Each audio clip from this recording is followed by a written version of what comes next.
Because of the job market's increased demand for analytical chemists, the Illinois Institute of Technology is offering a new career re-entry program for women in science.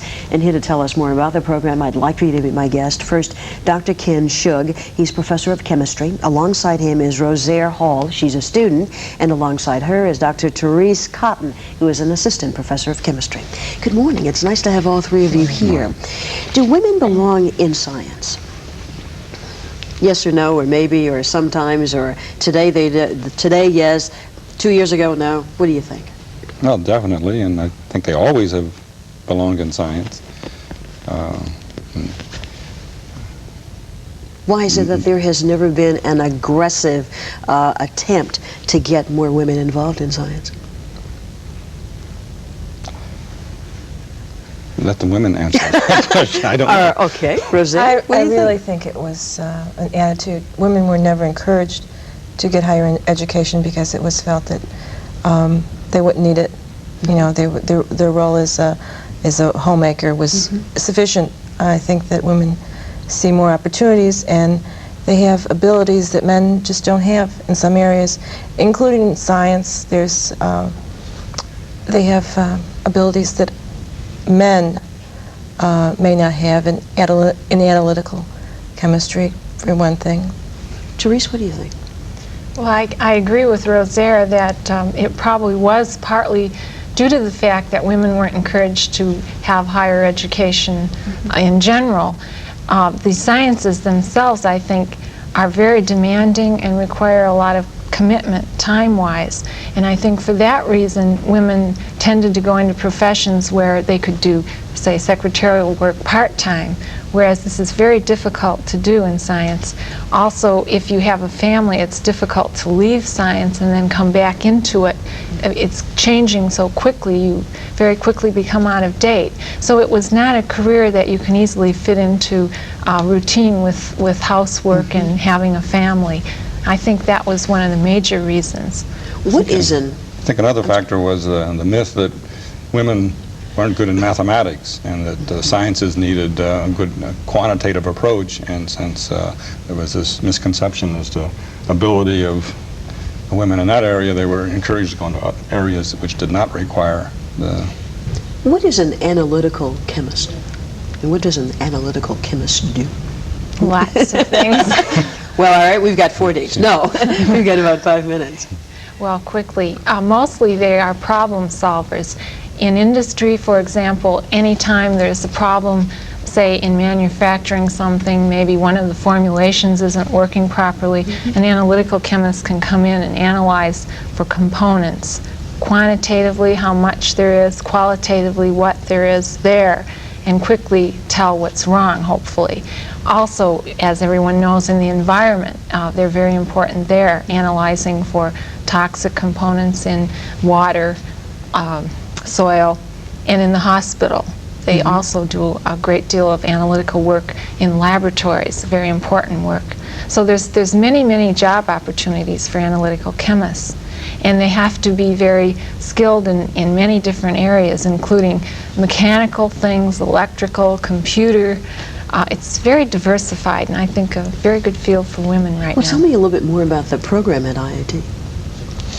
Now, the program started officially last fall after about a year of planning with support from the National Science Foundation under a Women in Science program which they started in 1976, which was designed to facilitate re-entry of women who had completed science degrees but were either unemployed or underemployed. So we had applied to the National Science Foundation and gotten financial support to get the program started, and contacted local industries as well as sending out information about the program to prospective applicants, and got about 19 people accepted into the program as of last fall.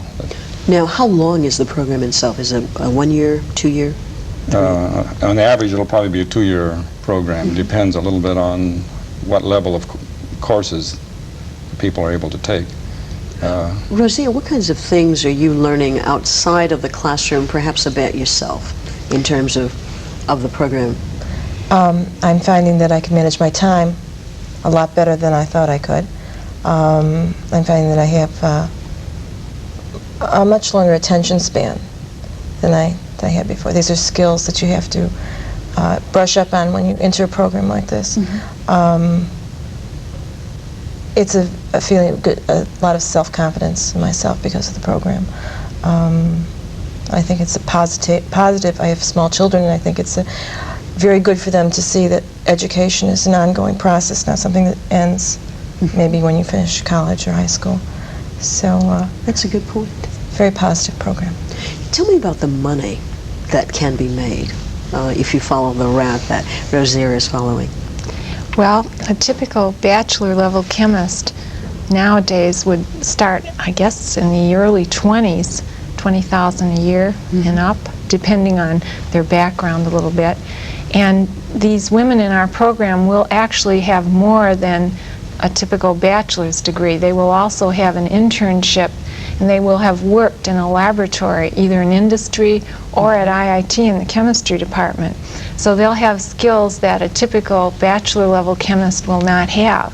And we are anticipating that perhaps their salaries will be somewhere from maybe upward of 21 to 22 to 25,000 per year. We've got about a minute left. Give me a sell now for people who, have that kind of an attitude about the program, of its good points, as well as this perhaps is not a program for everybody. Can you? Ready to go back into the job market. The program is flexible in the sense that the courses are tailor-made for the individuals based on their own interests and abilities, rather than everybody taking exactly the same set of courses. Therese, I turn to you for a phone number for people to call if they would like to have some more information. That's 567-3428. 3438, I'm sorry. All right, and that's the number that we've been flashing on the screen, 567-3438. Thank you very much for being with us this morning on Newstalk. That's today's edition. Enjoy your day. Be good to yourself. I look forward to seeing you tomorrow.